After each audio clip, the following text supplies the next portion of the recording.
Yeah, China's going to try and influence how this is actually implemented.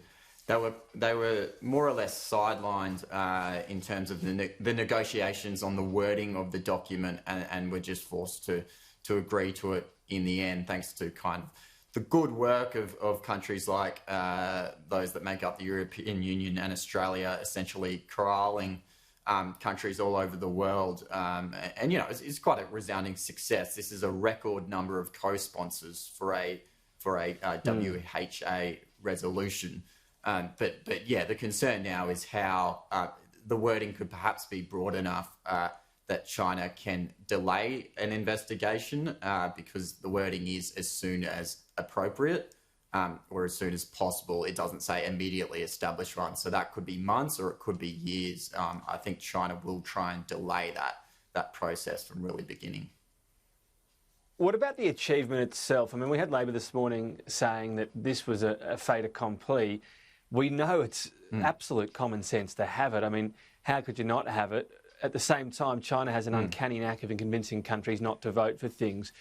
What's your view on how this unfolded behind the scenes? How much hard work had to be done? Or did nations go, well, look, we've ignored a lot of stuff with China. We can't ignore this given the global pain it's causing?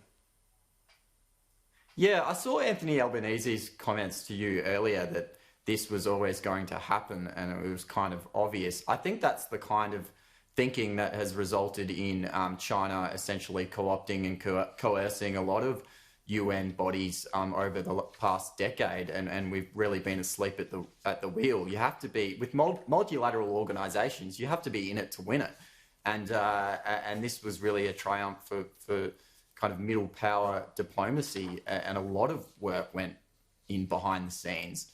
So anyone who says that this was always going to happen, I just don't see that. You look at the original EU motion; it was a lot more meek. It didn't stipulate that an investigation had to be independent, and so if not Australia, then who was going to do this? And no one's really the criticisms of Australia.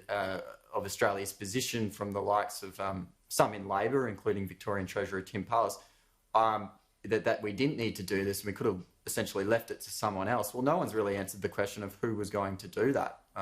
Obviously, the EU played a key role, but Australia also played a key role in strengthening up the language. The other interesting question is where to from here, given we've got the barley tariffs, and when I say where to, I mean about the Australian-China tensions and this potential so-called hit list being drawn up. What's your inclination on whether this actually will unfold? And I guess further to that, what can the Australian government do? Ministers aren't returning calls. Do you go out and, you know, give a news conference where you talk China up a little bit but don't back down on your issues over COVID-19, or is that just going to be seen as kowtowing and not really do the job? I think you have to keep the two issues separate, which Trade Minister Simon Birmingham and Foreign Minister Maurice Payne have been at pains to do, to say that, you know, any kind of diplomatic position that we have in terms of calling for a global review is completely separate from any trade dispute. In terms of some kind of secret list that China has, I mean, I don't think that's been substantiated. I'm sure they're keen to pull the lever on something pretty soon, but it just goes down to what do they actually have. This barley issue was kind of 18 months in the making. It was kind of perfect timing for China in that a decision was due on the exact same day that this motion went up at the World Health Assembly. So it was kind of perfect timing. What other kind of disputes are in the works that they could actually pull the lever on? I'm not sure. It was also perfect timing in that this US trade deal with China's come into effect, so they have an alternative market. If you look at other products, I mean, especially resources, they don't have that. It's mutually beneficial for both countries and arguably more beneficial for China.